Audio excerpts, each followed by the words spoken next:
kas tev derēs labāk. Veļas mašīna ar žāvētāju funkciju vai atsevišķas divas iekārtas – veļas žāvēšanai un veļas mazgāšanai. Veļas mašīna ar žāvēšanas funkciju acimredzami aizņem mazāk vietas nekā divas atsevišķas iekārtas.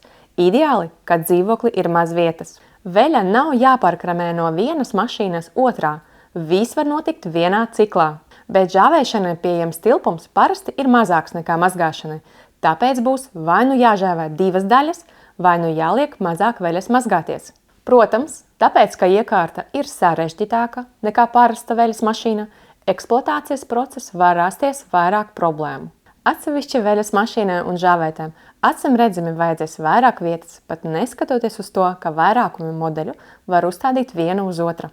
Un, protams, iegādājoties divas ierīces, sākotnējās izmaksas var būt lielākas. Toties katra ir optimizēta savam mērķim, nodrošinot labāku enerģijas efektivitāti. Žāvēšana var notikt tajā pašā laikā, kamēr mazgājas vēl viena veļas porcija.